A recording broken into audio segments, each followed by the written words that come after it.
এই সংসারে প্রত্যেক মানুষ এটাই সর্বশ্রেষ্ঠ সময় কোনটা? মহাদেব হাসলেন আর উনি বললেন, জীবনে উৎসব পালনের সবথেকে শ্রেষ্ঠ দিন হলো মৃত্যুর ঠিক আগের দিনটা। প্রেম ভাগ করে নেওয়ার সবথেকে শ্রেষ্ঠ মুহূর্ত হলো মৃত্যুর ঠিক আগের মুহূর্ত। জীবনকে উপভোগ করে নেওয়ার সর্বশ্রেষ্ঠ প্রহর হলো মৃত্যুর এক প্রহর পূর্বে। তখন আমি চমকে গেলাম। আমি বললাম, কিন্তু মহাদেব, মৃত্যু তো অনিশ্চিত, আমরা জানিও না কবে আমাদের মৃত্যু হবে। মহাদেব আবার হাসলেন। উনি বললেন যে যদি আমরা এভাবে জীবন কাটাই যে আমরা জীবনের প্রত্যেক দিন, প্রত্যেক মুহূর্ত, প্রত্যেক প্রহর শেষ বলে মনে করি, তাহলে আমাদের সমস্ত জীবন আনন্দের সাথেই অতিবাহিত হবে। কি বলেন?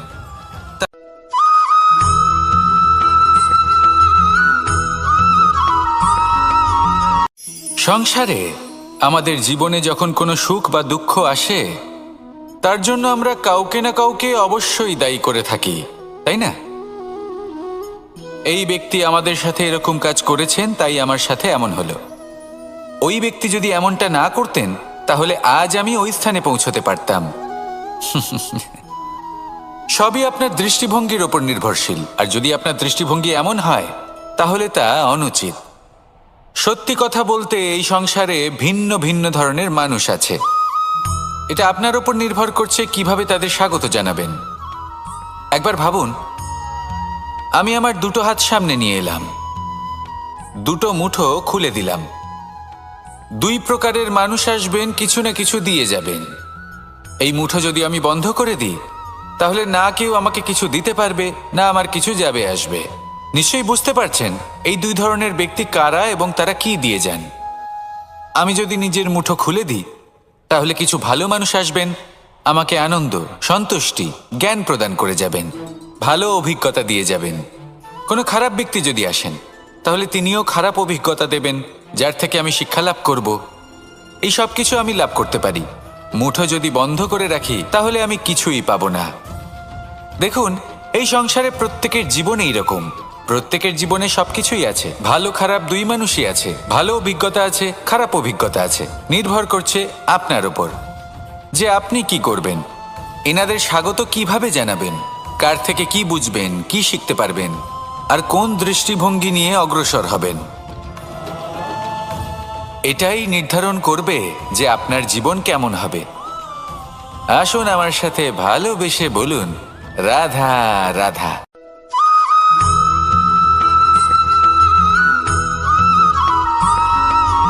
জীবনে অগ্রসর হওয়ার জন্য আমাদের কাকে প্রয়োজন হয়? মাতা পিতা, বন্ধু, প্রেম, সাহায্য, অর্থ, পরিশ্রম, আশা। ভিন্ন ভিন্ন মানুষ ভিন্ন ভিন্ন বিকল্প চয়ন করে। যদি আমি আপনাকে বলি,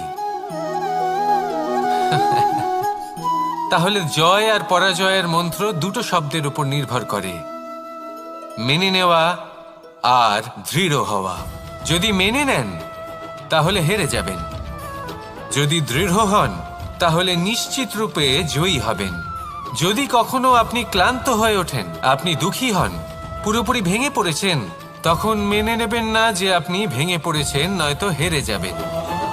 তখন উল্টে স্থির করবেন যে যাই হয়ে যাক না কেন, আমি জয়ী হবই। আর আপনি দেখবেন যে জয় নিশ্চিত রূপে আপনার কাছেই আসবে। তাহলে এই কথা মনে রাখবেন আর আমার সাথে ভালোবেসে বলবেন, রাধা রাধা।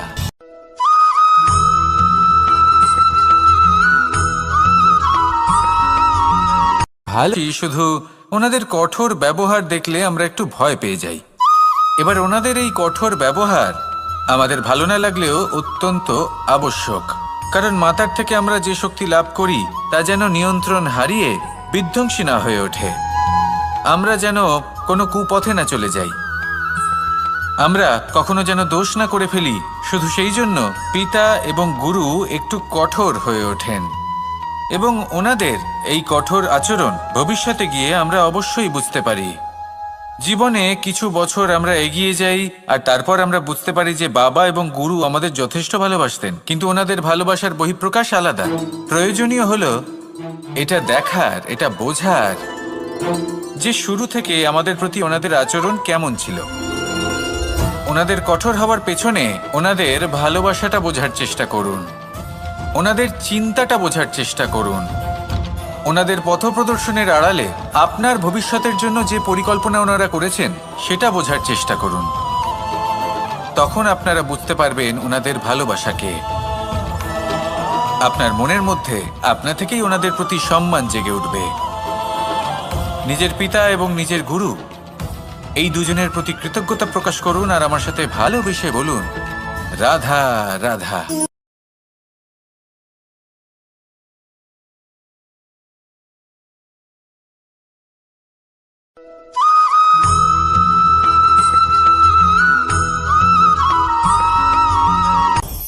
আপনি কখনো পর্বতের শিখরে উঠেছেন? আপনি দেখতে পাবেন পর্বতের পদতলে প্রচুর সুন্দর ফুল রয়েছে, সবুজ বনানী রয়েছে। যত আপনি ওপরে উঠতে থাকবেন তত ফুল কমতে থাকবে, সবুজ বনানী কমতে থাকবে। আরো কিছুটা ওপরে উঠলে কাঁটা জাতীয় গাছ দেখতে পাবেন, শুকনো গাছ দেখতে পাবেন। আরো যদি ওপরে ওঠেন তাহলে পাষাণ দেখতে পাবেন। আরো ওপরে উঠলে হিমখণ্ড দেখতে পাবেন। এই যে পর্বত, তা মনুষ্য জীবনের সবথেকে উত্তম উদাহরণ। মানুষ যখন সাফল্যের শিখরে পৌঁছতে চান, মহানুভবতার শিখরে পৌঁছতে চান, পথে যত আস্তে আস্তে উপরে উঠতে থাকেন ততই ভৌতিক বস্তু তার থেকে বিচ্ছিন্ন হতে থাকে। যদি তিনি সেই ভৌতিক বস্তুগুলি ত্যাগ না করতে পারেন তাহলে কখনোই সেই স্থানে পৌঁছতে পারবেন না। আর মানুষ যদি উচিত ত্যাগ করতে পারেন, পথে অগ্রসর হতে থাকেন, এগোতে থাকেন, তাহলে একদিন না একদিন তিনি মহানুভবতার, জ্ঞানের, সাফল্যের হিমের স্বাদ অবশ্যই লাভ করবেন। মনে রাখবেন, মানব জীবনে ত্যাগ হলো অত্যন্ত গুরুত্বপূর্ণ অংশ। আসুন আমার সাথে ভালোবেসে বলুন, রাধা রাধা।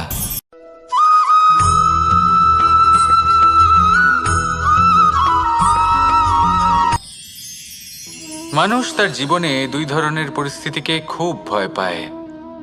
এক, কোনো কারণবশত কারোর সামনে নত হওয়া। কথায় কারোর সামনে নত হতে হয়। কেন বারংবার নিজের চরিত্র থেকে চ্যুত হতে হয়? এরকম কেন হয়? এটা তখনই হয় যখন আমাদের শিক্ষা এবং মূল্যবোধের অভাব থাকে। যদি মানুষের মধ্যে প্রকৃত শিক্ষা থাকে তাহলে এই সংসারে কোনো সময় এবং কারোর সামনেই নত হওয়ার কোনো প্রয়োজন নেই। যদি মানুষের মধ্যে মূল্যবোধ থাকে তাহলে তাকে নিজের মূল্যবোধ বা চরিত্র থেকে বিচ্যুত হতে হয় না, তা সে যাই হয়ে যাক না কেন। কোনো বালককে যদি জন্ম থেকেই সুশিক্ষার অধিকারী করা হয়, শিক্ষিত করা হয়, মূল্যবোধের অধিকারী করা হয়, তবে সে এই সংসারে এমন কর্ম করবে যাতে সে নিজেকে, নিজের পরিবারকে, সমগ্র সমাজকে গর্বিত করতে পারে। শিক্ষা লাভ করুন, মূল্যবোধ লাভ করুন এবং আমার সাথে ভালোবেসে বলুন, রাধা রাধা।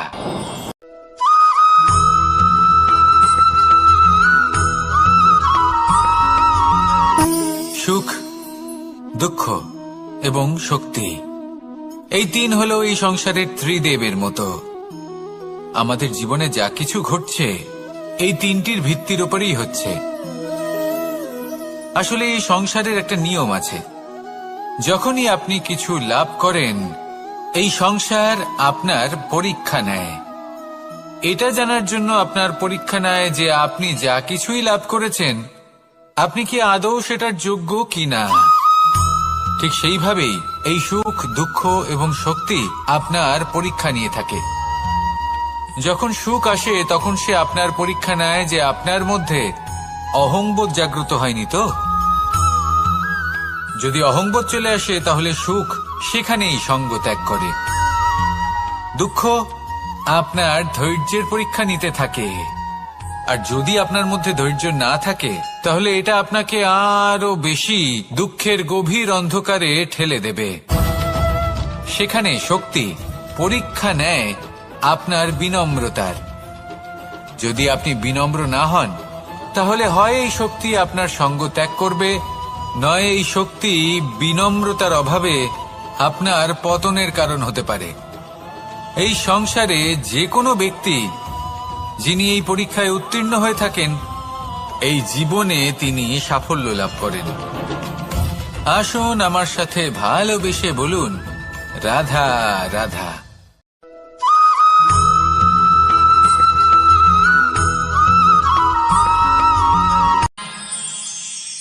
আমরা সবাই সূর্যকে সম্মান কেন করি? কারণ আমরা জানি যে সন্ধেবেলা যখন সূর্যাস্ত হবে তখন শুধুমাত্র অন্ধকার বাকি থাকবে। ঠিক কিছুটা এরকমই হয় আমাদের মাতা পিতাও, যিনি আমাদের জন্ম দেন, আমাদের ভরণ পোষণ করেন, আমাদের বড় করেন, আমাদের প্রেম প্রদান করেন। কখনো কখনো তাদের মুখ থেকে কটু কথা নিঃসৃত হয়, আমাদের দুঃখ হয়, কিন্তু তখন আমাদের এটা বোঝা উচিত এগুলি নিঃসৃত হচ্ছে আমাদেরই মঙ্গলের জন্য। যেমন সূর্যদেব, উনিও উত্তাপ দিয়ে থাকেন আমাদেরই মঙ্গলের জন্য, যাতে ফসল পাকতে পারে, যাতে জল বাষ্প হয়ে মেঘ হতে পারে, বৃষ্টি হতে পারে, আর এই সংসারে নিরন্তর জলের প্রবাহ থাকে।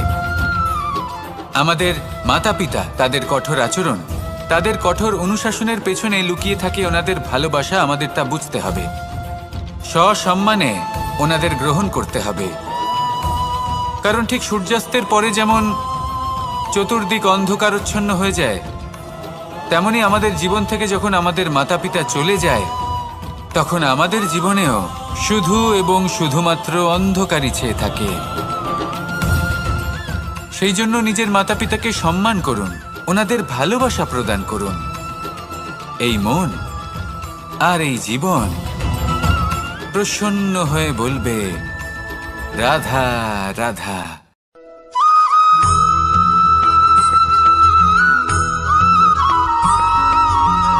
এই সংসারে সবথেকে বেশি কোমল বস্তু হলো রেশম।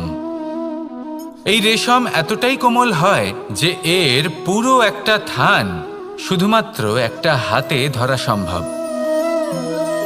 কখনো ভেবে দেখেছেন এই রেশম কিভাবে হয়? একটি কীট তার লালার দ্বারা উৎপন্ন হয়। এই কীট সেই রেশমকে পাক দিতে থাকে, পাক দিতেই থাকে, আর আস্তে আস্তে তার মধ্যেই জড়িয়ে পড়ে। শেষে ওর এই সুন্দর অমূল্য সৃষ্টি রেশমের এই সুতো, তার নির্মাণ কার্য পূর্ণ হয়, কিন্তু তাতেই ও নিজে বন্দী হয়ে যায়। নিজেরই মায়াজালের এই বন্দী গৃহে নিজেই ফেঁসে যায়। এবার এই সুতোকে ব্যবহারযোগ্য করে তোলার জন্য এই কীটগুলিকে এই কবচের সাথেই ফুটন্ত জলে ফেলে দেওয়া হয়। এই সংসারে যদি আমাদের স্বপ্ন এই সংসারের দুঃখ হরণ করার জন্য, এই সংসারে সুখ বিতরণ করার জন্য হয়, তবেই আমাদের প্রগতি সম্ভব। যদি আমাদের এই স্বপ্ন শুধুই আমাদের এবং আমাদের স্বার্থ সিদ্ধির জন্য হয়, তাহলে এই স্বপ্ন আমাদের অন্ধ করে দেবে, আমাদের অন্ধকারের পথে নিয়ে যাবে, আর আমরাও সেই কীটের মতো হয়ে যাব। নিজেদেরই মায়াজালে আমরা নিজেই ফেঁসে যাব, আর শেষে আমরা যদি কিছু লাভ করি তা হবে একাকিত্ব, অন্ধকারময় মৃত্যু। তাই স্বপ্ন অবশ্যই দেখুন, কিন্তু এমনভাবে স্বপ্ন দেখবেন না যে তার এই বন্দিগৃহে আপনি নিজেই ফেঁসে গেলেন। স্বপ্ন দেখুন পরোপকারে।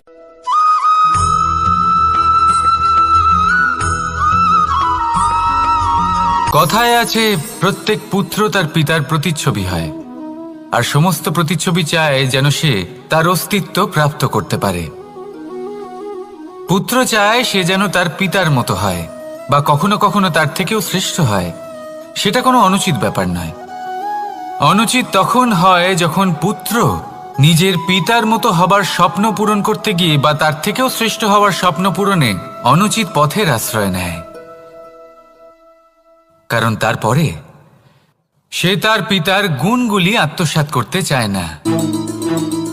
সে শুধুই এটা চায় যে সংসারের চোখে যেন আমি শ্রেষ্ঠ প্রমাণিত হই। এটা অনুচিত। সংসারে এমন অনেক মানুষ আছেন যারা এই কারণে শ্রেষ্ঠ হওয়ার চেষ্টা করেন যাতে তার পরিবারের, তার পিতার সম্মান বৃদ্ধি পায়।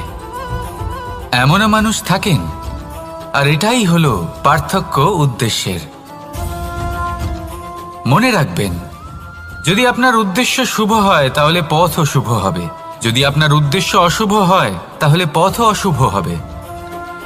তাহলে নিজের পিতার মতো হবার চেষ্টা অবশ্যই করুন, তার থেকেও শ্রেষ্ঠ হওয়ার চেষ্টা অবশ্যই করুন, কিন্তু মনে রাখবেন আপনার সংকল্প আর আপনার উদ্দেশ্য এই দুই শুভ হওয়া উচিত। তাহলে আসুন আর আমার সাথে ভালোবেসে বলুন, রাধা রাধা।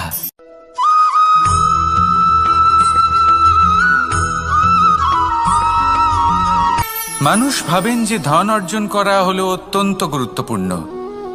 তিনি আজীবন ধন অর্জন করতে থাকেন, ধন অর্জন করার চেষ্টা করতে থাকেন।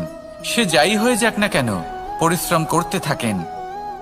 স্বাস্থ্যের দিকে নজর দেন না, না উচিত সময় খাবার খান, না উচিত সময় ঘুমোতে যান, না পর্যাপ্ত সময় পর্যন্ত ঘুমন, কিছুই না। ধন অর্জন করতেই থাকেন, করতেই থাকেন। আর কিছু সময় পরে যখন তিনি অসংখ্য ধন লাভ করে ফেলেন, তখন তার সাথে ওনার শরীরে অনেক রোগ বাসা বাঁধে। এইসব রোগের উপচার করতে করতে সেই সমস্ত ধন যা উনি অর্জন করেছেন তা তিনি ব্যয় করে ফেলেন। শেষ পর্যন্ত কি হয়? আমরা যেভাবে এসেছি ঠিক সেইভাবেই ফিরে যাই, ধন এখানেই থেকে যায়। দেখুন, একটা অত্যন্ত গুরুত্বপূর্ণ কথা রয়েছে যে আপনার বোঝা উচিত। এই যে ধন, তার ব্যবহার করুন জীবনকে আরো ভালো করে তোলার জন্য। ধনের সদ্ব্যবহার করা উচিত, এমন যেন না হয় এই ধন আপনাকে ভোগ করে ফেলে। এই জীবনকে নিশ্চিত রূপে আরো শ্রেষ্ঠ করে তুলুন, কিন্তু এই ধন অর্জন করার এই প্রক্রিয়াতে নিজের সারা জীবনকে নষ্ট করে ফেলবেন না।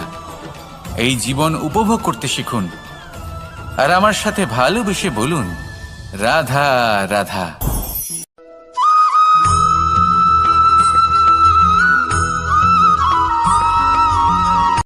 সূচের শেষে একটি ছিদ্র থাকে যার দ্বারা আমরা এই সুতো পরাতে পারি, আর তারপর সূচের সাহায্যে এই সুতো দিয়ে বস্ত্র সেলাই করা যায়। কিন্তু যদি সুতোটা সোজা করে ধরা না হয় তাহলে সূচে কখনো এই সুতো পরানোই সম্ভব নয়। যদি এতে কোনো গিঁট পড়ে তখন তা কখনোই এই ছিদ্র দ্বারা প্রবেশ করা সম্ভব নয়। ঠিক এইভাবেই যদি আপনি কারোর জীবনে প্রবেশ করতে চান, কারোর অন্তরে প্রবেশ করতে চান, তাহলে আপনাকেও সহজ থাকতে হবে। এতে কোনো গিঁট থাকলে চলবে না, অর্থাৎ মনে যাতে কোনো মালিন্য না থাকে, যেন কোনো কুচিন্তা না থাকে। যদি এসব থাকে তাহলে আপনি কখনো কারোর জীবনে প্রবেশ করতে পারবেন না। আর যদি কোনোভাবে আপনি প্রবেশ করেও যান তাহলে তার মনে ঘর করতে পারবেন না। নিজেকে এই সুতোর মতন করে তুলুন, সহজ। মনে যেন কোনো কুচিন্তা না থাকে, সবার প্রতি যেন সদ্ভাবনা থাকে, শুভ চিন্তা থাকে। এমনটা করতে থাকুন। এমন একটা দিন আসবে যেদিন এই সমস্ত সংসারের ব্যক্তির মনে আপনি বাস করবেন, আর তখন এই মন প্রসন্ন হয়ে বলবে, রাধা রাধা।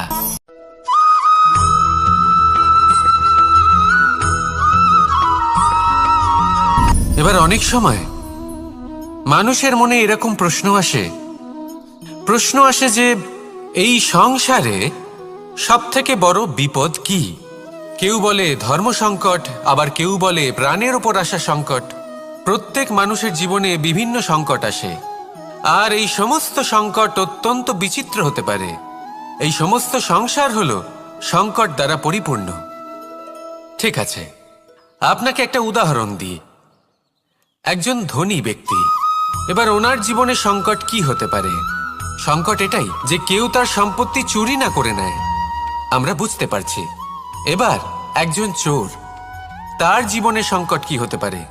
যে চুরি করার সময় সে যদি তার একটা কাশি চাপতে না পারে তাহলে সে ধরা পড়ে যেতে পারে, ঠিক কিনা? আবার অনেক সময় এমনও হয় যে যার জন্য আমি সংকট, সেও আমার কাছে সংকট।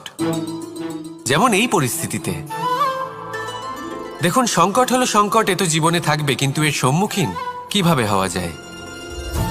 খুব সরল। সব এটার ওপর নির্ভর করে, মনের ওপর।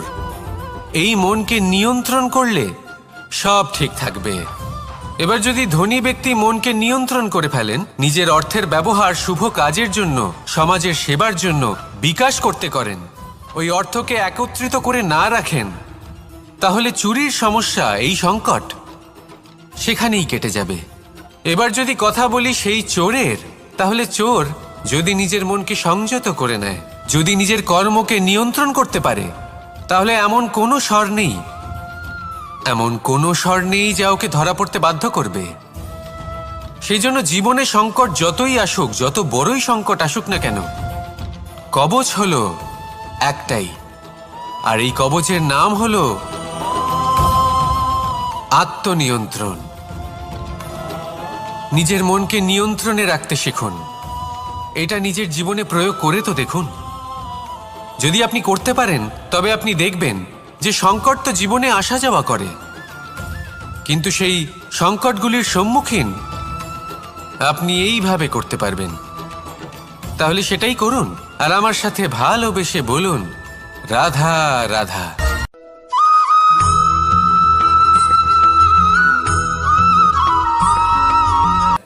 তাই না? মানুষ যখন হিরে নিজের হাতে নেয় তখন সবার আগে কি খোঁজে? দর্পণ, যাতে তার মধ্যে দিয়ে দেখে সে বুঝতে পারে যে সেই হিরে আদৌ তার শোভাবর্ধন করছে কিনা, তাকে ভালো দেখাচ্ছে কিনা, প্রসাধনের জন্য সেটা ব্যবহার করা ঠিক হবে কিনা। অর্থাৎ হীরের উপস্থিতিতে দর্পণের গুরুত্ব কম হলো না, দর্পণের কারণে হীরের মূল্য বোঝা গেল। আমাদের জীবনেও ঠিক এরকমই ঘটে। আপনারা যদি সংসারে নিজের আশেপাশে দেখেন, এমন অনেক মানুষ দেখতে পাবেন যারা নিজেদের ক্ষেত্রে মহান স্থানে পৌঁছেছেন, নিপুণ এবং শ্রেষ্ঠ হয়েছেন। ছোট মনে করবেন না। আসুন আর আমার সাথে ভালোবেসে বলুন, রাধা রাধা।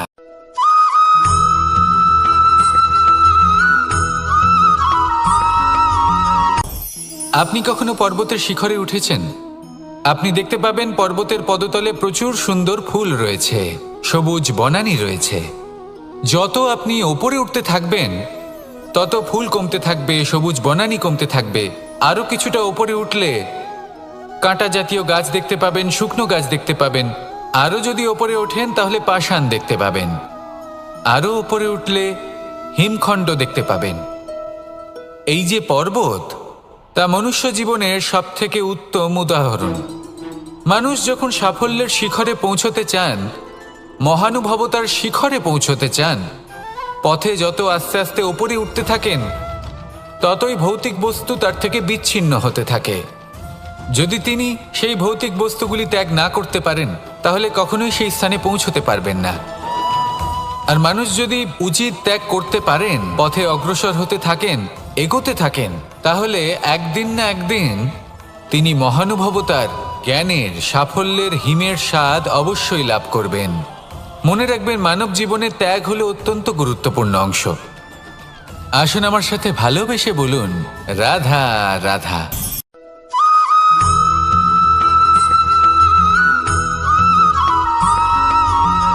পিতা আর পুত্রের সম্পর্ক অত্যন্ত মধুর হয়ে থাকে। পিতা স্বপ্ন দেখেন, তাকে পূর্ণ করার সকল সম্ভাব্য চেষ্টা করেন, কিন্তু তাও অনেক সময় ওনার স্বপ্ন অপূর্ণ থেকে যায়। তখন পিতা ভাবেন যে স্বপ্ন উনি পূর্ণ করতে পারেননি, ওনার সন্তান তা অবশ্যই পূরণ করবে। যে স্থানে উনি কখনো পৌঁছতে পারেননি, সেই স্থানে ওনার পুত্র অবশ্যই পৌঁছবে। পিতা নিজের সন্তানের ভবিষ্যৎ নিয়ে সেই স্বপ্ন দেখেন, আর যখন সেই সন্তান সামনে এগোতে থাকে তখন তার দুঃখ হয় না, বরং গর্ব হয়। ওনার ভালো লাগে এটা দেখে যে ওনার সন্তান অনেক উন্নতি করছে। কিন্তু যখন সন্তান নিজের অভিভাবকের শক্তি দেখে, তার যশ দেখে হিংসা করতে থাকে, সমস্যা সেইখানেই শুরু হয়। সেই জন্য সকল সন্তানকে এটা মনে রাখতে হবে, দেখুন, পুত্র হবার সুবাদে, এক সন্তান হবার সুবাদে এটা হলো আপনার অধিকার যে আপনি আপনার পিতার থেকে বেশি উন্নতি করবেন। আপনার পিতাও এটাই চান, কিন্তু সুস্থভাবে এটা করুন। একটা রেখা টেনে নিন যাতে আপনি তাতে এগোতে পারেন, আর আপনার পিতার তাতে গর্ববোধ হয়, আর সেই বিষয়ে দুঃখ না হয় যে আমার সন্তান আমাকেই ছোট করার চেষ্টা করছে। ইতিহাস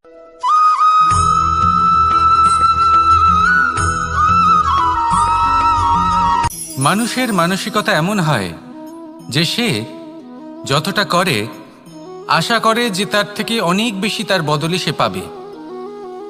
দেখুন, সবকিছুই আপনার ভাবনা চিন্তার উপর নির্ভর করছে।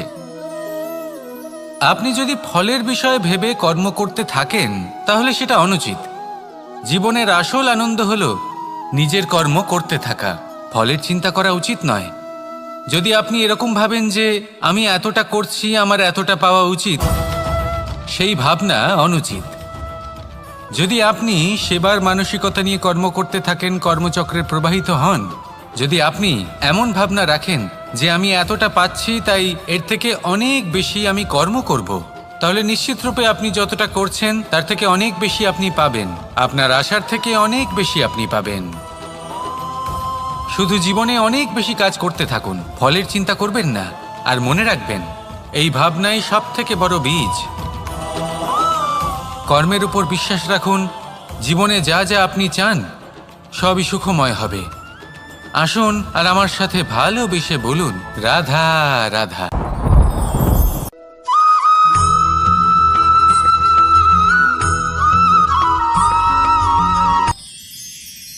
মানুষ তার জীবনে দুই ধরনের পরিস্থিতিকে খুব ভয় পায়। এক, কোনো কারণবশত কারোর সামনে নত হওয়া। দুই, কোনো কারণে নিজের চরিত্র থেকে, নিজের মূল্যবোধ থেকে বিচ্যুত হওয়া। এবার কেন হয় এরকম যে কথায় কথায় কারোর সামনে নত হতে হয়? কেন বারংবার নিজের চরিত্র থেকে চ্যুত হতে হয়? এরকম কেন হয়? এটা তখনই হয় যখন আমাদের শিক্ষা এবং মূল্যবোধের অভাব থাকে। যদি মানুষের মধ্যে প্রকৃত শিক্ষা থাকে তাহলে এই সংসারে কোনো সময় এবং কারোর সামনেই নত হওয়ার কোনো প্রয়োজন নেই। যদি মানুষের মধ্যে মূল্যবোধ থাকে তাহলে তাকে নিজের মূল্যবোধ বা চরিত্র থেকে বিচ্যুত হতে হয় না, তা সে যাই হয়ে যাক না কেন। কোনো বালককে যদি জন্ম থেকেই সুশিক্ষার অধিকারী করা হয়, শিক্ষিত করা হয়, মূল্যবোধের অধিকারী করা হয়, তবে সে এই সংসারে এমন কর্ম করবে যাতে সে নিজেকে, নিজের পরিবারকে, সমগ্র সমাজকে গর্বিত করতে পারে। শিক্ষা লাভ করুন, মূল্যবোধ লাভ করুন এবং আমার সাথে ভালোবেসে বলুন, রাধা রাধা।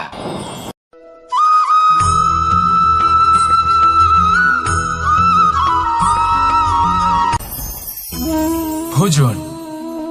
এবার ভোজন সংগ্রহ করার জন্য মানুষ কি না করেন, সব সময় চেষ্টা করতে থাকেন। ফসল উৎপাদনের জন্য অনেক পরিশ্রম করতে থাকেন, কিন্তু অনেক সময় অনেক পরিশ্রম করার পরেও ফসল ভালো উৎপাদন হয় না। এর কারণ কি? কারণ হলো এটাই যে আপনি পরিশ্রম হয়তো অনেক করেছেন, কিন্তু আপনার নজর তো সেই বীজের দিকে ছিলই না যা আপনি রোপণ করেছেন। সেই জন্য সব সময় কোনো বীজ রোপণ করার আগে তাকে পরখ করে দেখুন, তা অত্যন্ত আবশ্যক। আর সেইভাবেই যখনই কোনো কর্মের প্রশ্ন আসে তাহলে সেখানে শুধুমাত্র পরিশ্রম যথেষ্ট নয়, সেই কাজের প্রতি আপনার কর্তব্য কি, আপনার উদ্দেশ্য কি, সেটা জানা হলো অত্যন্ত গুরুত্বপূর্ণ। তাই কর্ম করুন, কিন্তু সেই কর্মের প্রতি আপনার যা উদ্দেশ্য তার মাহাত্ম্য বুঝতে চেষ্টা করুন। তাহলে আসুন আমার সাথে ভালোবেসে বলুন, রাধা রাধা।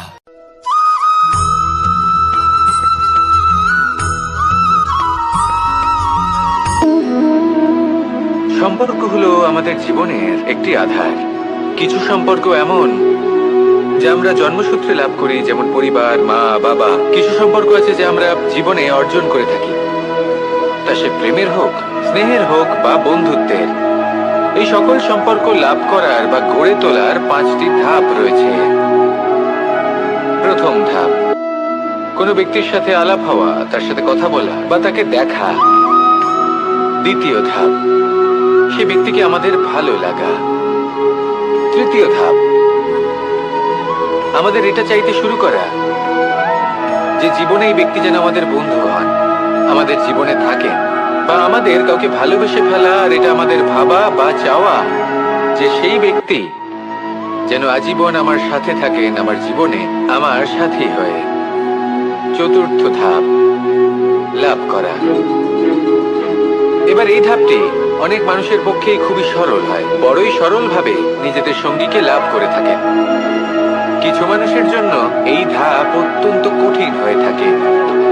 অনেক প্রতিকূল পরিস্থিতির উপর জয়লাভ করে তারা সঙ্গীকে লাভ করেন, কিন্তু লাভ অবশ্যই করেন। এরপরে আসে পঞ্চম, অন্তিম এবং সব থেকে গুরুত্বপূর্ণ ধাপ। সেটা হলো সেই সম্পর্ক পালন করা। এটা হলো এমন এক বিষয় যা প্রত্যেক মানুষের শেখা উচিত। যদি ব্যক্তি নিজের জীবনে সম্পর্ক রক্ষা করতে শিখে যান, তবে প্রত্যেক সম্পর্ক তার জীবনকে স্বর্গ করে তুলবে। আসুন আর আমার সাথে ভালোবেসে বলুন, রাধা রাধা।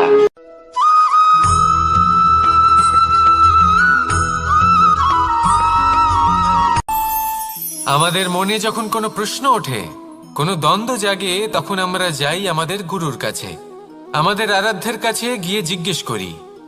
এইভাবেই একদিন আমি পৌঁছলাম আমার আরাধ্যের কাছে, আমার মহাদেবের কাছে, আর ওনাকে প্রশ্ন করলাম যে মহাদেব, জীবনে আনন্দ পাওয়ার, উৎসব পালনের, প্রেম ভাগ করে নেবার, জীবনকে উপভোগ করে নেওয়ার সর্বশ্রেষ্ঠ সময় কোনটা?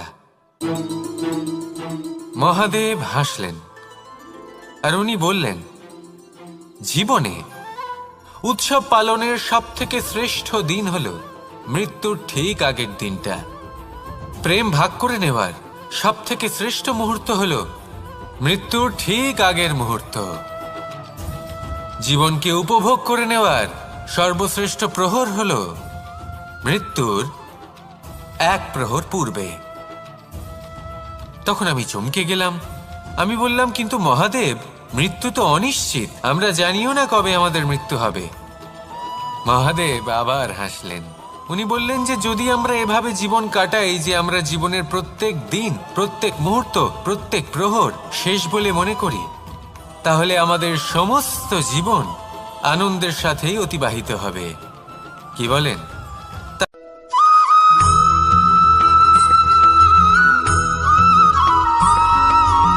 নিজেকে ছোট মনে করবেন না। কোনো ব্যক্তি যিনি সব থেকে বেশি শক্তিশালী, আপনি যদি তার সামনে যান, তাহলে উনি আপনার অন্তরের শক্তিকে বাইরে বের করে আনবে, আপনার অন্তরের লুকিয়ে থাকা শক্তিকে জাগ্রত করতে প্রেরণা প্রদান করবে। তিনি হলেন বড় ব্যক্তি, তিনি হলেন মহান ব্যক্তি। তিনি নন যিনি নিজের বল এবং ঐশ্বর্য দ্বারা আপনাকে তার সামনে ছোট প্রমাণ করবেন। এবং সেই জন্য মহাদেব আমার আরাধ্য হলেন আমার খুব প্রিয়। কারণ রাজা হোক বা ফকির, কেউ যদি ওনার সামনে যান তাহলে সে নিজেকে ছোট মনে করেন না। আপনিও যদি জীবনে অনেক বড় হতে চান, তাহলে কাউকে কখনো নিজেকে ছোট মনে করতে দেবেন না। তার অন্তরে বড় হয়ে ওঠার প্রেরণা প্রদান করুন। আসুন আমার সাথে ভালোবেসে বলুন, রাধা রাধা।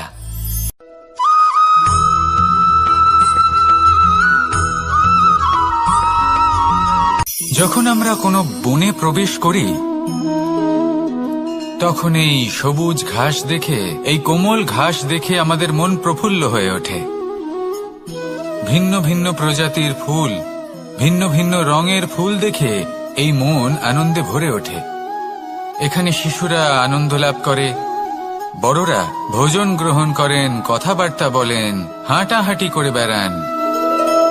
এবার ভেবে দেখুন, যখন এই উপবনের নির্মাণ হয়েছিল, সেই সময় যদি এই মাটিকে সঠিকভাবে খনন না করা হতো, যদি তাতে সঠিকভাবে বীজ রোপণ না করা হতো, যদি কোনো সংঘর্ষ না হতো, পরিশ্রম না করা হতো, যদি চলতে চলতে পায়ে কাঁটা না বিঁধে যেত, তাহলে এই সুন্দর বন দেখে আমরা কি এই আনন্দ লাভ করতে পারতাম?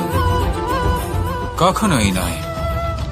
ধরুন কোনো নদীর তটে সুন্দর একটি বন আছে, সেই বনের আনন্দ লাভ করতে গেলে আপনাকে সেই নদী পার করতেই হবে। যদি সুখের নদীর কাছে পৌঁছতে চান তাহলে তটে যে কাঁটা রয়েছে সেগুলোর সাথে সংঘর্ষ করতেই হবে। এই সংসারে যদি আপনি সুখ লাভ করতে চান তাহলে সুখ লাভের এই যাত্রা শুরু করতে হবে সংঘর্ষ দ্বারা। তাহলে সংঘর্ষকে স্বাগত জানান, এর পেছনেই সুখ রয়েছে যা আপনার জন্য অপেক্ষা করছে। এবার হাসুন আর আমার সাথে ভালোবেসে বলুন রাধা।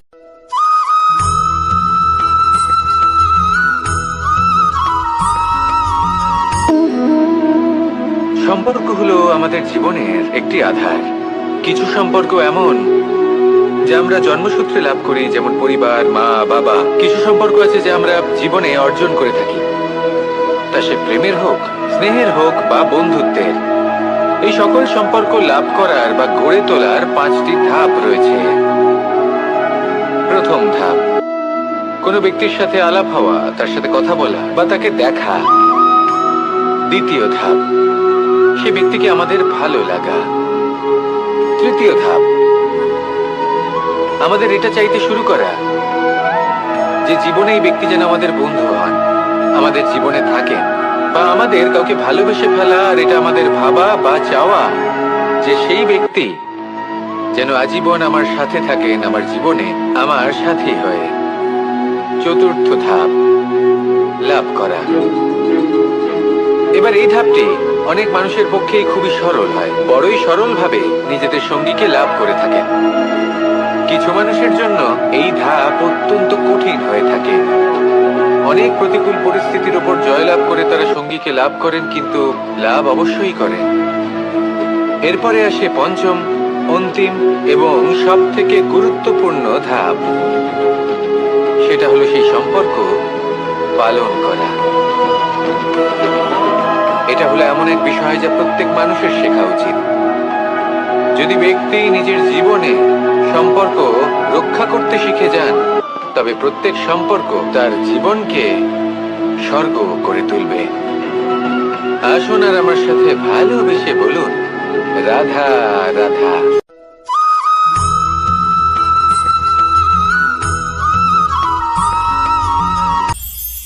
এটা হলো ধান গাছ। এর থেকে নষ্ট করে দেবে, কিন্তু নিজে জীবিত থাকবে। এটাই হলো আজকের শিক্ষা। এই সংসারে যদি আপনি নীতির পথে চলতে চান, উচিত কর্ম করতে চান, সংসারকে সেবা করতে চান, তাহলে জংলি ঘাসের মতো ব্যক্তিদের থেকে সবসময় দূরে থাকতে হবে।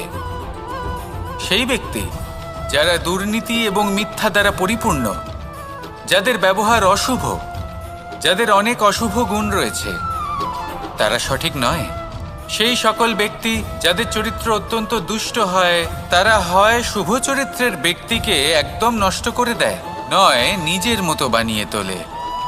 তাই যদি আপনি নীতির পথে চলতে চান, এই সংসারের জন্য শুভ কর্ম করতে চান, তাহলে সেই সঙ্গ লাভ করুন যে সঙ্গ জ্ঞানে পরিপূর্ণ, যাদের মধ্যে অনেক গুণ আছে, যাদের থেকে প্রতিদিন কিছু শিখতে পারবেন। এমন ব্যক্তির সাথে জীবন অতিবাহিত করুন। দুরাচারীদের থেকে দূরে থাকুন। তবেই এই মন প্রসন্ন হয়ে বলবে রাধা রাধা।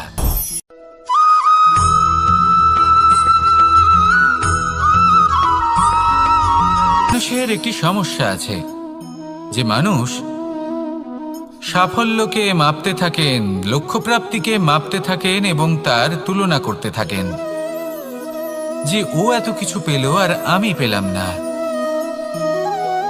ওর কাছে এত কিছু আছে কিন্তু আমার কাছে নেই।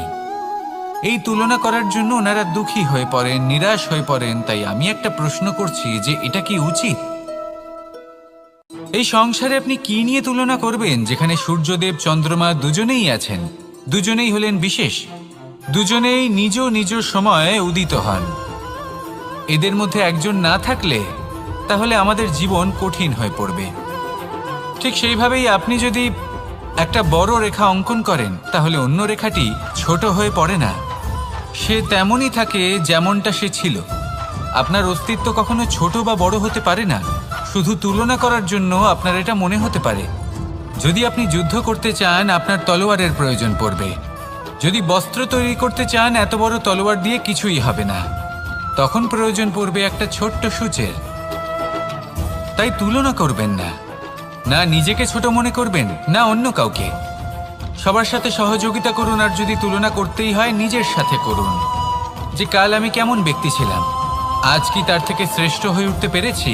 ভেবে দেখুন ভবিষ্যতে গিয়ে আপনি কতটা শ্রেষ্ঠ ব্যক্তি হতে পারেন।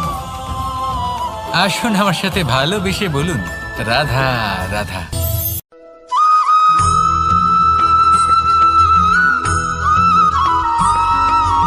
ফিরে আসছিলেন এবং তাদের ফেরার পথে হঠাৎ করে কোথাও থেকে একটি বাছুর চলে এলো।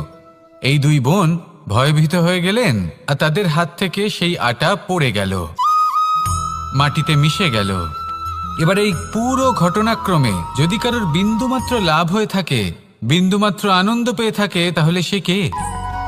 সেই ছোট বোন, যিনি মাঝে মাঝেই গমের দানা তুলছিলেন এবং খাচ্ছিলেন। কিছুটা হলেও উনি আনন্দ লাভ করেছিলেন। এবার এরকমই হলো আমাদের জীবনে ভক্তি এবং ভালোবাসা সংক্রান্ত বিষয়।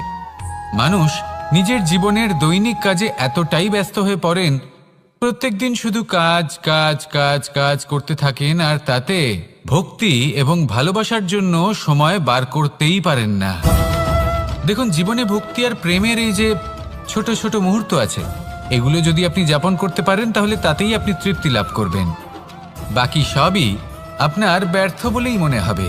জীবনে যখনই আপনি কোনো কাজ করবেন, ঈশ্বরের প্রতি সমর্পিত হয়ে সেই কাজ করুন। আর যখনই সময় পাবেন, তাহলে সেই সময় নিজের আপনজনদের দিন, যাদের আপনি ভালোবাসেন, তাদের প্রতি যত্নবান হন, তাদের শুভাকাঙ্ক্ষী হন। এই প্রেম আর ভক্তির ছোট ছোট মুহূর্তগুলো আপনার জীবনকে চরিতার্থ করে তুলবে। আসুন আমার সাথে ভালোবেসে বলুন, রাধা রাধা।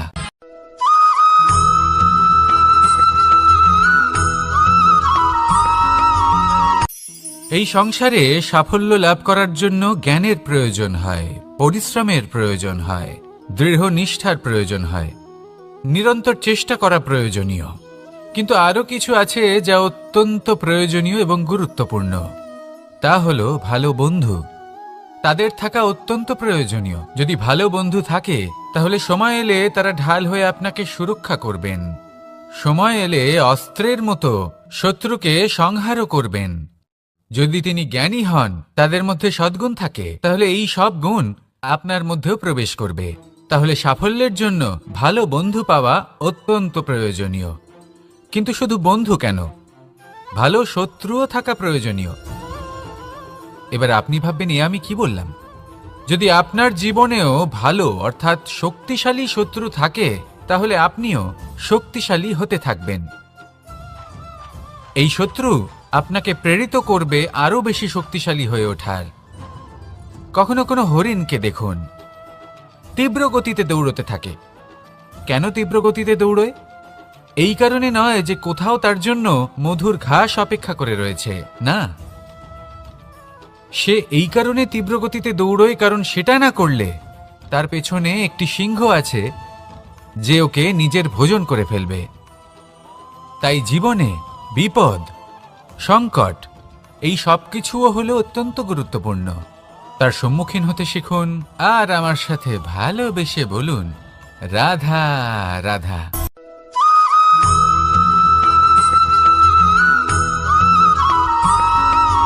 জীবনে অগ্রসর হওয়ার জন্য আমাদের ভিন্ন মানুষ ভিন্ন ভিন্ন বিকল্প চয়ন করে। যদি আমি আপনাকে বলি, তাহলে জয় আর পরাজয়ের মন্ত্র দুটো শব্দের উপর নির্ভর করে, মেনে নেওয়া আর দৃঢ় হওয়া। যদি মেনে নেন, তাহলে হেরে যাবেন। যদি দৃঢ় হন, তাহলে নিশ্চিত রূপে জয়ী হবেন। যদি কখনো আপনি ক্লান্ত হয়ে ওঠেন, আপনি দুঃখী হন, পুরোপুরি ভেঙে পড়েছেন, তখন মেনে নেবেন না যে আপনি ভেঙে পড়েছেন, নয়তো হেরে যাবেন। তখন উল্টে স্থির করবেন যে যাই হয়ে যাক না কেন, আমি জয়ী হবই। আর আপনি দেখবেন যে জয় নিশ্চিত রূপে আপনার কাছেই আসবে।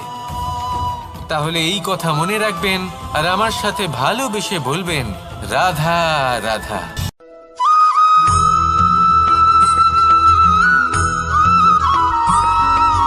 জীবনে যখন কোনো ব্যক্তি নিজের লক্ষ্য প্রাপ্তির জন্য নিরন্তর পরিশ্রম করতে থাকেন, চেষ্টা করতে থাকেন তখন তিনি কষ্ট অনুভব করেন, কখনো শারীরিক কষ্ট, কখনো মানসিক কষ্ট। এবার উনি এটা ভাবতে থাকেন যে আমি কি উচিত করছি নাকি অনুচিত করছি। কারণ অন্যদিকে এমন একজন ব্যক্তিও আছেন যিনি একদমই পরিশ্রম চেষ্টা করছেন না। তিনি মদিরা পান করেন, বিলাসিতায় জীবন কাটান, অলস প্রকৃতির হয়ে ওঠেন, নিদ্রাতে বিলীন হয়ে থাকেন আর ভাবেন যে তিনি সুখ লাভ করছেন। কিন্তু এরকম কেন হয়? কারণ যখন আমরা সৎ পথে থাকি, উচিত পথে চলি, লক্ষ্য প্রাপ্ত করার জন্য চেষ্টা করতে থাকি, তখন আমাদের ভেতরে থাকা নেতিবাচক শক্তি এবং পাপ এই দেহকে ত্যাগ করে দেয়। আর এই অনুভূতিটাই আমাদের দুঃখের অনুভূতি দেয়, কষ্ট দেয়। এবার সেখানে যদি আমরা কুপথে চলি, অনুচিত পথে চলতে থাকি, তাহলে আমাদের ভেতরে থাকা পুণ্য এবং ধনাত্মক শক্তি আমাদের দেহ ত্যাগ করে দেয়। আর এই অনুভূতির কারণেই আমরা সুখ অনুভব করি। কিন্তু কখনো ভাববেন যে এই সুখ বেশি সময় পর্যন্ত থাকে না। সেই জন্য সবসময় মনে রাখবেন, যদি আপনি জানেন যে এটাই আপনার লক্ষ্য, এটাই উচিত পথ, শুভ পথ, তাতে নিরন্তরভাবে এগিয়ে যেতে চেষ্টা করতে থাকুন।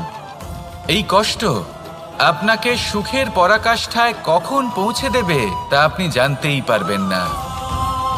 আসুন আমার সাথে ভালোবেসে বলুন, রাধা রাধা।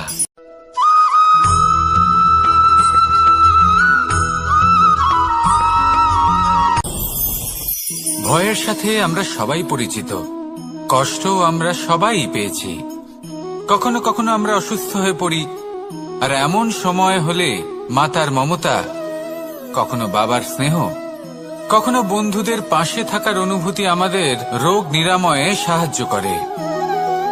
কখনো যদি আমরা নিরাশ হয়ে পড়ি, তখন যদি আমাদের কোনো আপনজন আমাদের দুটো ভালো কথা বলে, তখন আমাদের মনোবল বেড়ে যায়। ঠিক তেমন সংসারের এই রঙ্গমঞ্চে যদি আপনি পীড়িত অনুভব করেন, কিছু শুভ কথা আলোচনা করুন, কিছু স্তুতি গান করুন, কিছু মুহূর্তের জন্য হলেও নিজের ইষ্টদেবের কথা স্মরণ করুন আর প্রার্থনা করুন। সাহস বাড়বে, শক্তিও বৃদ্ধি পাবে এবং সামনে এগিয়ে চলার পথও দেখতে পাবেন। তখন এই মন প্রসন্ন হয়ে বলবে, রাধা রাধা।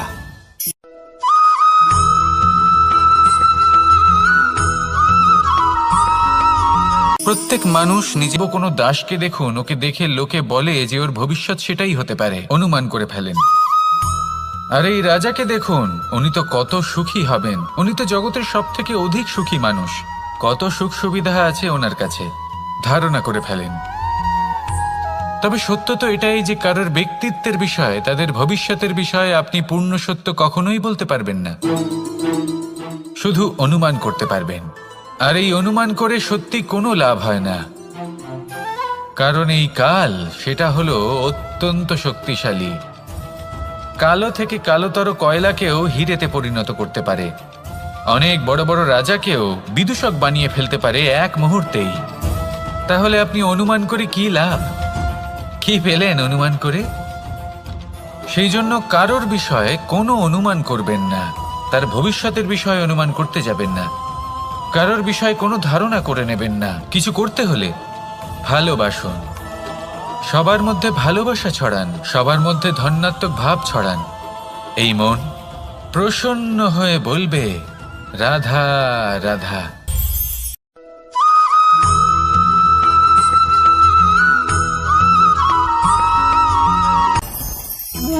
ভোজন। এবার ভোজন সংগ্রহ করার জন্য মানুষ কি না করেন, সব সময় চেষ্টা করতে থাকেন। ফসল উৎপাদনের জন্য অনেক পরিশ্রম করতে থাকেন, কিন্তু অনেক সময় অনেক পরিশ্রম করার পরেও ফসল ভালো উৎপাদন হয় না। এর কারণ কি? কারণ হলো এটাই যে আপনি পরিশ্রম হয়তো অনেক করেছেন, কিন্তু আপনার নজর তো সেই বীজের দিকে ছিলই না যা আপনি রোপণ করেছেন। সেই জন্য সব সময় কোনো বীজ রোপণ করার আগে তাকে পরখ করে দেখুন, তা অত্যন্ত আবশ্যক। আর সেইভাবেই যখনই কোনো কর্মের প্রশ্ন আসে, তাহলে সেখানে শুধুমাত্র পরিশ্রম যথেষ্ট নয়, সেই কাজের প্রতি আপনার কর্তব্য কি, আপনার উদ্দেশ্য কি, সেটা জানা হলো অত্যন্ত গুরুত্বপূর্ণ। তাই কর্ম করুন, কিন্তু সেই কর্মের প্রতি আপনার যা উদ্দেশ্য তার মাহাত্ম্য বুঝতে চেষ্টা করুন। তাহলে আসুন আমার সাথে ভালোবেসে বলুন, রাধা রাধা।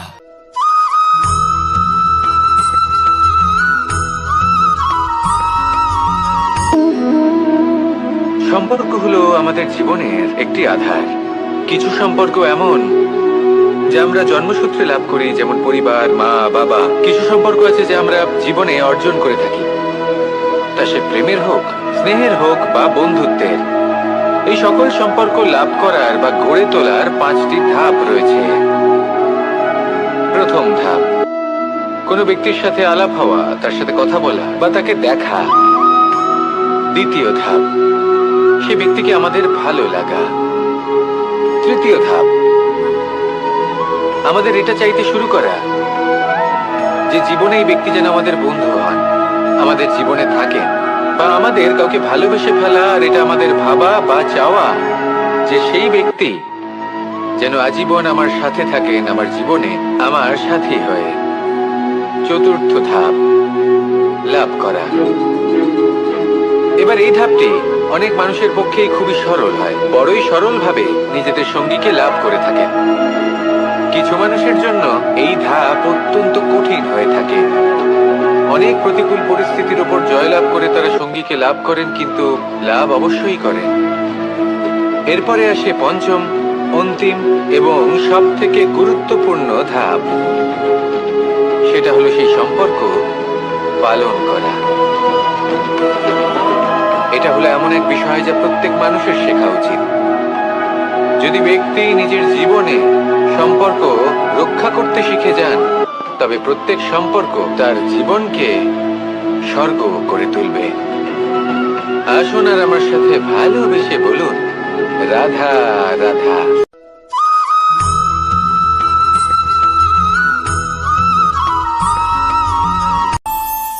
আমাদের মনে যখন কোনো প্রশ্ন ওঠে, কোনো দ্বন্দ্ব জাগে, তখন আমরা যাই আমাদের গুরুর কাছে, আমাদের আরাধ্যের কাছে গিয়ে জিজ্ঞেস করি। এইভাবেই একদিন আমি পৌঁছলাম আমার আরাধ্যের কাছে, আমার মহাদেবের কাছে, আর ওনাকে প্রশ্ন করলাম যে মহাদেব, জীবনে আনন্দ পাওয়ার, উৎসব পালনের, প্রেম ভাগ করে নেবার, জীবনকে উপভোগ করে নেওয়ার সর্বশ্রেষ্ঠ সময় কোনটা? মহাদেব হাসলেন আর উনি বললেন, জীবনে উৎসব পালনের সব থেকে শ্রেষ্ঠ দিন হলো মৃত্যুর ঠিক আগের দিনটা। প্রেম ভাগ করে নেওয়ার সব থেকে শ্রেষ্ঠ মুহূর্ত হলো মৃত্যুর ঠিক আগের মুহূর্ত। জীবনকে উপভোগ করে নেওয়ার সর্বশ্রেষ্ঠ প্রহর হলো মৃত্যুর 1 প্রহর পূর্বে।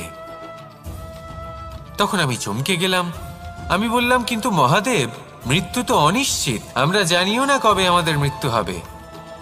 মহাদেব আবার হাসলেন।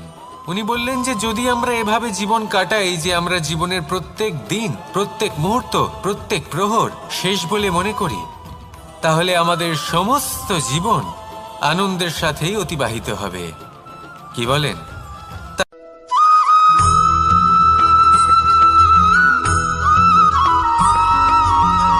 এইসব বেশি গুরুত্ব থাকে না, কিন্তু যখন অসংখ্য পাথরের টুকরো একত্রিত হয় তখন তা পর্বতের আকার ধারণ করে। সেইভাবেই কিছু মানুষ যখন একত্রিত হন তখন তৈরি হয় পরিবার, কিছু পরিবার যখন একত্রিত হয় তখন তৈরি হয় সমাজ, যখন অনেক সংখ্যক সমাজ একত্রিত হয় তখন তৈরি হয় রাজ্য। এবার এই রাজ্যের সব থেকে গুরুত্বপূর্ণ ব্যক্তি হতে পারেন রাজা, কিন্তু তাও সেই রাজা একা কিছু করতে পারেন না। যুদ্ধ লড়ার সময় তারও নিজের সৈন্যদলকে প্রয়োজন পড়ে। কিন্তু এই সংসারে এমন একজন ব্যক্তি আছেন যিনি একাই সব কাজ করতে থাকেন, এবং সেই ব্যক্তি হলেন মা। আমাদের জীবনে একজন পিতার ভূমিকা কিন্তু নিঃসন্দেহে অমূল্য, কিন্তু আমাদের সকলের জীবনে যে ভূমিকা একজন মায়ের তা অন্য কারোর থাকে না। একজন মা একাই সন্তানকে বড় করতে পারেন, সংস্কারী করে তুলতে পারেন, তার জন্য পরিশ্রম করেন।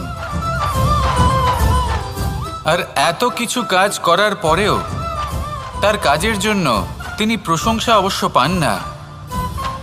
উল্টে যদি সেই সন্তান অনুচিত পথে চালিত হয়, অনুচিত কর্ম করে, তখন সেই মাকেই অপবাদের পাত্র হয়ে উঠতে হয়। আমাদের জীবনে মায়ের যোগদান কতটা সেটা বুঝুন।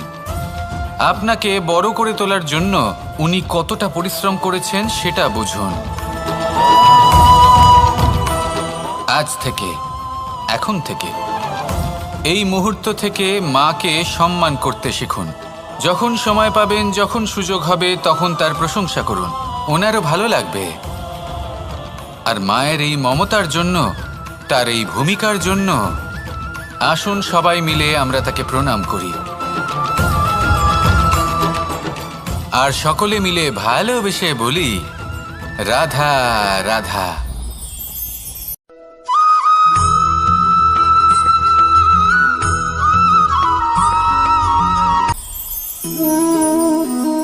শক্তি এক অত্যন্ত বিচিত্র বস্তু, বা বলতে পারেন অনুভূতি। পিতা সবসময় চান যেন তিনি তার শক্তি পুত্রকে। আসুন আপনাকে সহজে বোঝাই।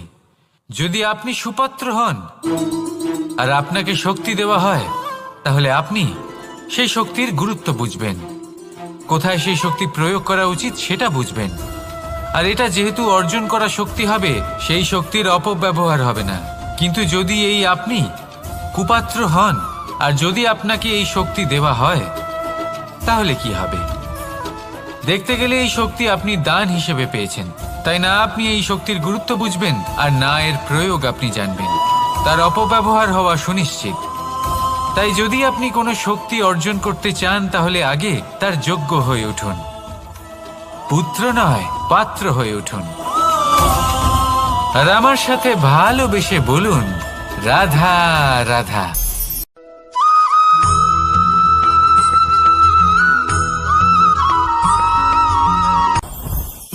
জীবনে কিছু শেখা অত্যন্ত গুরুত্বপূর্ণ। এবার কি কি শিখতে হবে, সেই সব শেখানোর জন্য অনেক শিক্ষক রয়েছেন।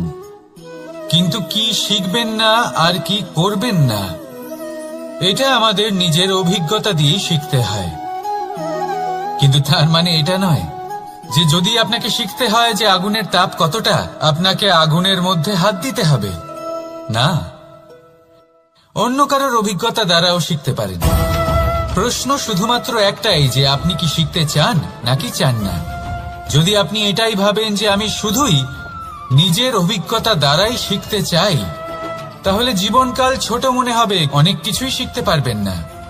তাই নিজের সাথে সাথে বড়দের অভিজ্ঞতার দ্বারাও শেখা শুরু করে দিন। এই সংসারের অভিজ্ঞতা দ্বারা শিখতে শুরু করে দিন।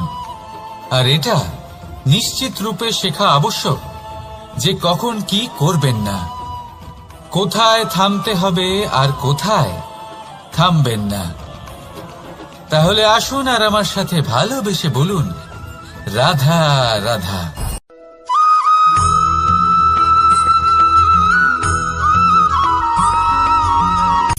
সূচের শেষে একটি ছিদ্র থাকে, যার দ্বারা আমরা এই সুতো পরাতে পারি। আর তারপর সূচের সাহায্যে এই সুতো দিয়ে বস্ত্র সেলাই করা যায়। কিন্তু যদি সুতোটা সোজা করে ধরা না হয়, তাহলে সূচে কখনো এই সুতো পরানোই সম্ভব নয়। যদি এতে কোনো গিঁট পড়ে, তখন তা কখনোই এই ছিদ্র দ্বারা প্রবেশ করা সম্ভব নয়। ঠিক এইভাবেই যদি আপনি কারোর জীবনে প্রবেশ করতে চান, কারোর অন্তরে প্রবেশ করতে চান, তাহলে আপনাকেও সহজ থাকতে হবে।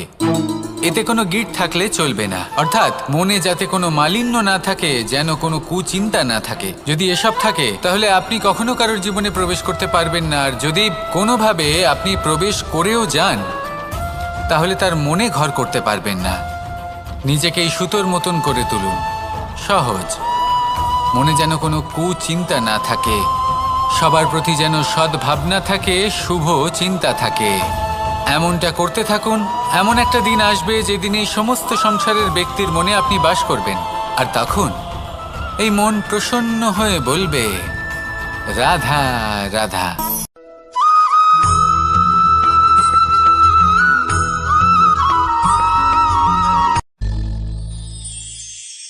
শিশিরের বিন্দু পাতার ওপর পড়ে আর তার গায়ে লেগে থাকে।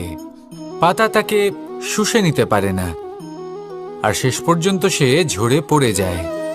অন্যদিকে রয়েছে মেঘ এবং চাতক। এদের মধ্যে অনেক দূরত্ব থাকে। মেঘ থাকে আকাশে আর চাতক থাকে ধরিত্রীতে। কিন্তু যখন এই মেঘ থেকে বৃষ্টি ঝরে পড়ে, এই চাতক কিন্তু সেই জলই পান করে, নয়তো সে তৃষ্ণার্ত থেকে যায়। এবার অন্যদিকে দেখলাম শিশির বিন্দু আর পাতার এই সম্পর্ক। এরা খুব কাছাকাছি থাকে, ঘনিষ্ঠও থাকে। অন্যদিকে রয়েছে মেঘ এবং চাতকের সম্পর্ক, যাদের মধ্যে অনেক দূরত্ব থাকা সত্ত্বেও তারা খুব ঘনিষ্ঠ, তাই না? এই সারমর্ম খুব সরল। এই নৈকট্য, এই দূরত্ব, তা আপনার সম্পর্কে প্রভাব কিছুতেই ফেলতে পারে না। এই নৈকট্য, এই দূরত্ব, এইসব হলো শুধুমাত্র মনের ব্যাপার।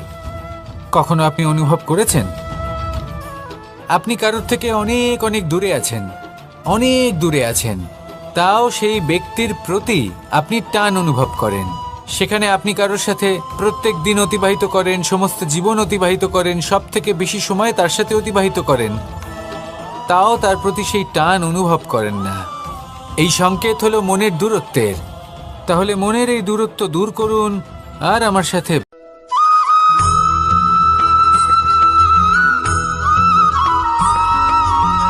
এই সংসারে সব থেকে বড় ব্যক্তি কে?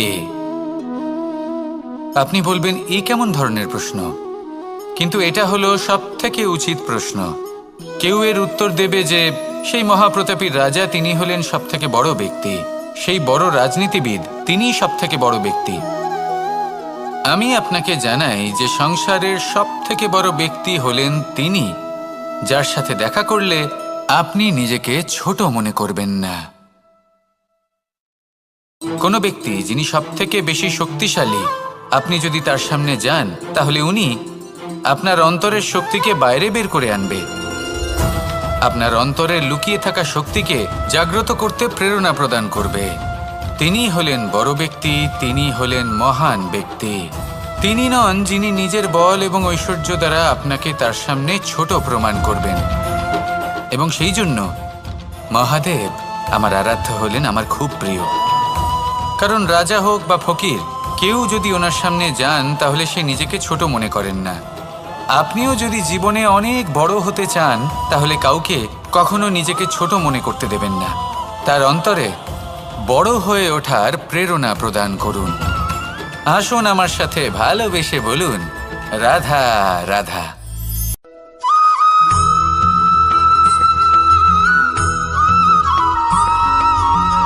যখন দেখুন, যখন এই উপবনের নির্মাণ হয়েছিল, সেই সময় যদি এই মাটিকে সঠিকভাবে খনন না করা হতো, যদি তাতে সঠিকভাবে বীজ রোপণ না করা হতো, যদি কোনো সংঘর্ষ না হতো, পরিশ্রম না করা হতো, যদি চলতে চলতে পায়ে কাঁটা না বিঁধে যেত, তাহলে এই সুন্দর বন দেখে আমরা কি এই আনন্দ লাভ করতে পারতাম?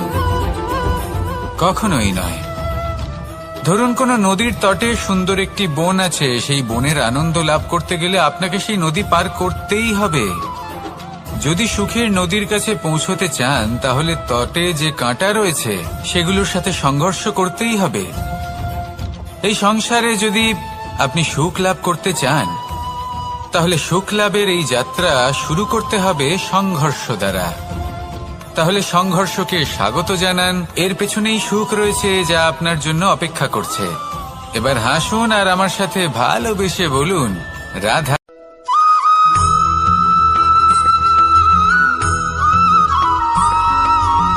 এই সংসারে সব থেকে বড় ব্যক্তি কে? আপনি বলবেন এ কেমন ধরনের প্রশ্ন, কিন্তু এটা হলো সব থেকে উচিত প্রশ্ন। কেউ এর উত্তর দেবে যে সেই মহাপ্রতাপী রাজা, তিনি হলেন সব থেকে বড় ব্যক্তি, সেই বড় রাজনীতিবিদ, তিনিই সব থেকে বড় ব্যক্তি। আমি আপনাকে জানাই যে সংসারের সব থেকে বড় ব্যক্তি হলেন তিনি, যার সাথে দেখা করলে আপনি নিজেকে ছোট মনে করবেন না। কোনো ব্যক্তি যিনি সব থেকে বেশি শক্তিশালী, আপনি যদি তার সামনে যান, তাহলে উনি আপনার অন্তরের শক্তিকে বাইরে বের করে আনবে, আপনার অন্তরে লুকিয়ে থাকা শক্তিকে জাগ্রত করতে প্রেরণা প্রদান করবে। তিনি হলেন বড় ব্যক্তি, তিনি হলেন মহান ব্যক্তি। তিনি নন যিনি নিজের বল এবং ঐশ্বর্য দ্বারা আপনাকে তার সামনে ছোট প্রমাণ করবেন। এবং সেই জন্য মহাদেব আমার আরাধ্য হলেন আমার খুব প্রিয়। কারণ রাজা হোক বা ফকির, কেউ যদি ওনার সামনে যান তাহলে সে নিজেকে ছোট মনে করেন না। আপনিও যদি জীবনে অনেক বড় হতে চান তাহলে কাউকে কখনো নিজেকে ছোট মনে করতে দেবেন না। তার অন্তরে বড় হয়ে ওঠার প্রেরণা প্রদান করুন। আসুন আমার সাথে ভালোবেসে বলুন, রাধা রাধা।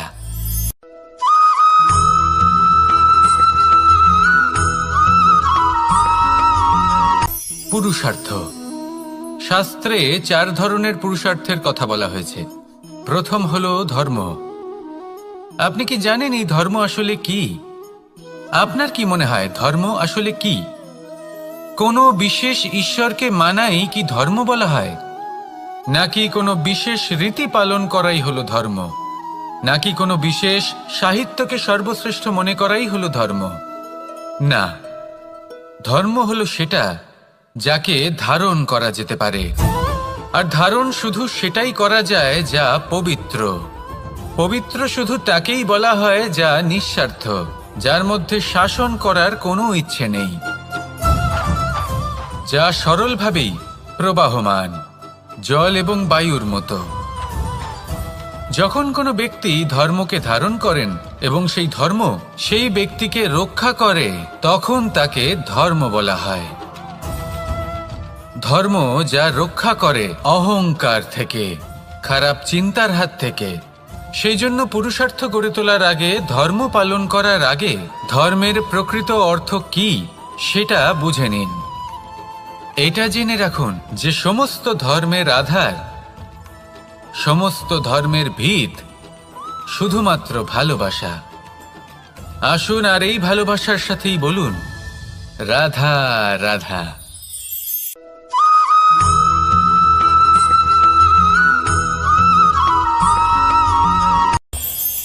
এই সংসারে আমরা প্রকাশ কোথা থেকে পাই? এর উত্তর বড়ই সরল। ভোরে যখন সূর্যোদয় হয় তখন প্রকাশের কিরণ আমাদের ঘরে এসে পৌঁছয়। এইভাবেই আমরা প্রকাশ লাভ করি। এবার এই প্রকাশের আলোতেই আমরা সারাদিনের কাজ সম্পন্ন করি। সন্ধে হয়ে যায়, সূর্যাস্তও হয়ে যায়। আর আমাদের ঘর যাতে অন্ধকার না হয় তার জন্য আমরা একটা প্রদীপ প্রজ্বলিত করি। এটাই ঘটে আমাদের জীবনেও। এবার প্রবাহমান আয়ুর সাথে আমরা আমাদের অন্তরে যদি একটা প্রদীপ প্রজ্বলিত করে নিই তাহলে বিষয়টাই অন্যরকম হবে। এবার আপনি বলবেন কোন প্রকাশের কথা বলছি যা আমাদের অন্তরে জাগ্রত করা সম্ভব? আমাদের আত্মার মাঝে প্রেমের প্রকাশ জাগ্রত করার কথা বলছি। কারণ আমাদের এই জীবন এও হলো দিনের আলোর মতো। আজ প্রকাশ আছে কিন্তু কোনোদিন অবশ্যই অস্ত হবে। কিন্তু অস্ত হবার আগে যদি আমরা আমাদের আত্মার মাঝে প্রেমের এই প্রকাশ উজ্জ্বলিত করে নিই তাহলে আমাদের সন্ধ্যাকালও আমরা আনন্দে এবং প্রেমে যাপন করব।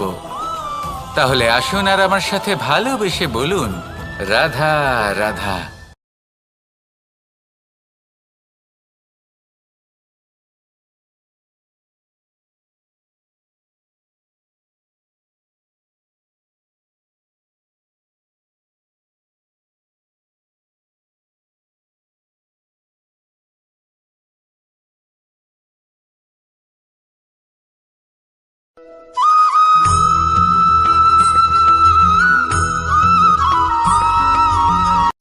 সংসারে আমাদের জীবনে যখন কোনো সুখ বা দুঃখ আসে তার জন্য আমরা কাউকে না কাউকে অবশ্যই দায়ী করে থাকি, তাই না? এই ব্যক্তি আমাদের সাথে এরকম কাজ করেছেন তাই আমার সাথে এমন হলো। ওই ব্যক্তি যদি এমনটা না করতেন তাহলে আজ আমি ওই স্থানে পৌঁছতে পারতাম।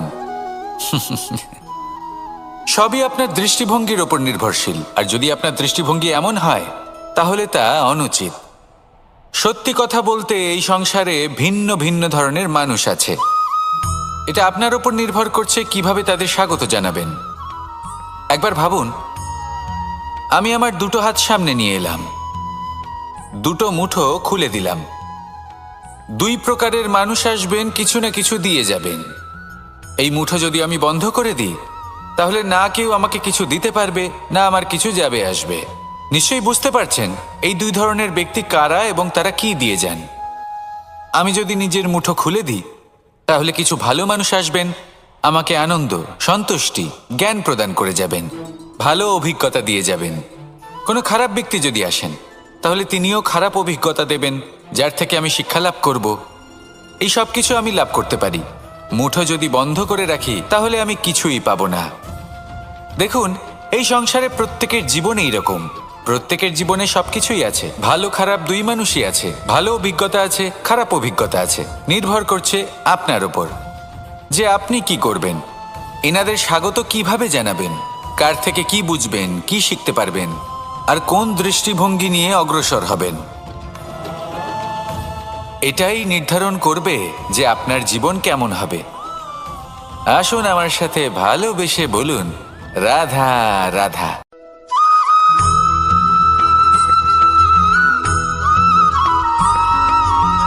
ভালো, শুধু ওনাদের কঠোর ব্যবহার দেখলে আমরা একটু ভয় পেয়ে যাই।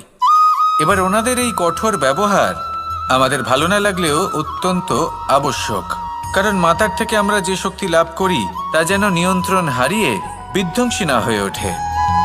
আমরা যেন কোনো কুপথে না চলে যাই, আমরা কখনো যেন দোষ না করে ফেলি। শুধু সেই জন্য পিতা এবং গুরু একটু কঠোর হয়ে ওঠেন, এবং ওনাদের এই কঠোর আচরণ ভবিষ্যতে গিয়ে আমরা অবশ্যই বুঝতে পারি। জীবনে কিছু বছর আমরা এগিয়ে যাই, আর তারপর আমরা বুঝতে পারি যে বাবা এবং গুরু আমাদের যথেষ্ট ভালোবাসতেন, কিন্তু ওনাদের ভালোবাসার বহিঃপ্রকাশ আলাদা। প্রয়োজনীয় হলো এটা দেখার, এটা বোঝার যে শুরু থেকে আমাদের প্রতি ওনাদের আচরণ কেমন ছিল। ওনাদের কঠোর হওয়ার পেছনে ওনাদের ভালোবাসাটা বোঝার চেষ্টা করুন, ওনাদের চিন্তাটা বোঝার চেষ্টা করুন, ওনাদের পথপ্রদর্শনের আড়ালে আপনার ভবিষ্যতের জন্য যে পরিকল্পনা ওনারা করেছেন সেটা বোঝার চেষ্টা করুন। তখন আপনারা বুঝতে পারবেন ওনাদের ভালোবাসাকে। আপনার মনের মধ্যে আপনা থেকেই ওনাদের প্রতি সম্মান জেগে উঠবে। নিজের পিতা এবং নিজের গুরু এই দুজনের প্রতি কৃতজ্ঞতা প্রকাশ করুন, আর আমার সাথে ভালোবেসে বলুন, রাধা রাধা।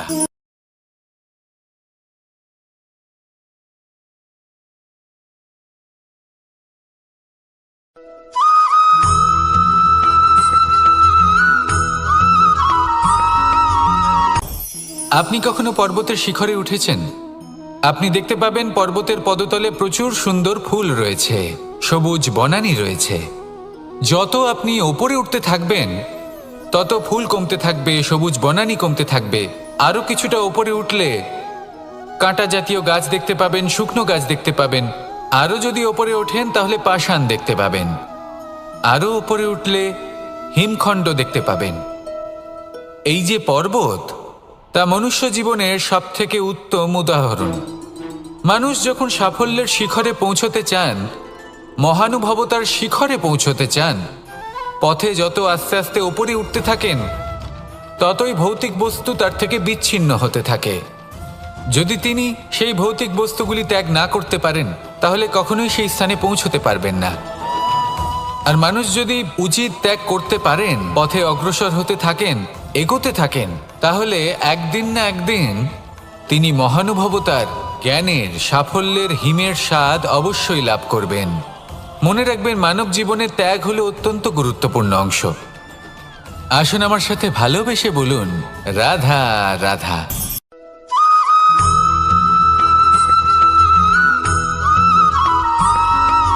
মানুষের একটি সমস্যা আছে যে মানুষ সাফল্যকে মাপতে থাকেন, লক্ষ্যপ্রাপ্তিকে মাপতে থাকেন এবং তার তুলনা করতে থাকেন যে ও এত কিছু পেল আর আমি পেলাম না, ওর কাছে এত কিছু আছে কিন্তু আমার কাছে নেই। এই তুলনা করার জন্য ওনারা দুঃখী হয়ে পড়েন, নিরাশ হয়ে পড়েন। তাই আমি একটা প্রশ্ন করছি যে এটা কি উচিত? এই সংসারে আপনি কি নিয়ে তুলনা করবেন, যেখানে সূর্যদেব, চন্দ্রমা দুজনেই আছেন, দুজনেই হলেন বিশেষ, দুজনেই নিজ নিজ সময়ে উদিত হন। এদের মধ্যে একজন না থাকলে তাহলে আমাদের জীবন কঠিন হয়ে পড়বে। ঠিক সেইভাবেই আপনি যদি একটা বড় রেখা অঙ্কন করেন তাহলে অন্য রেখাটি ছোট হয়ে পড়ে না, সে তেমনই থাকে যেমনটা সে ছিল। আপনার অস্তিত্ব কখনো ছোট বা বড় হতে পারে না। শুধু তুলনা করার জন্য আপনার এটা মনে হতে পারে। যদি আপনি যুদ্ধ করতে চান আপনার তলোয়ারের প্রয়োজন পড়বে। যদি বস্ত্র তৈরি করতে চান এত বড় তলোয়ার দিয়ে কিছুই হবে না, তখন প্রয়োজন পড়বে একটা ছোট্ট সূচের। তাই তুলনা করবেন না, না নিজেকে ছোট মনে করবেন না অন্য কাউকে। সবার সাথে সহযোগিতা করুন, আর যদি তুলনা করতেই হয় নিজের সাথে করুন, যে কাল আমি কেমন ব্যক্তি ছিলাম, আজ কি তার থেকে শ্রেষ্ঠ হয়ে উঠতে পেরেছি। ভেবে দেখুন ভবিষ্যতে গিয়ে আপনি কতটা শ্রেষ্ঠ ব্যক্তি হতে পারেন। আসুন আমার সাথে ভালোবেসে বলুন রাধা রাধা।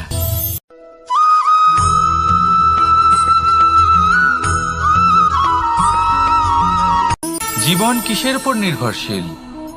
ধনের ওপর, বৈভবের অনুভব যদি আপনি করতে চান তাহলে তা পাবেন শুধু একতার দ্বারা, সংগঠনের। এই সংসারে যদি আমাদের স্বপ্ন এই সংসারের দুঃখ হরণ করার জন্য, এই সংসারে সুখ বিতরণ করার জন্য হয়, তবেই আমাদের প্রগতি সম্ভব।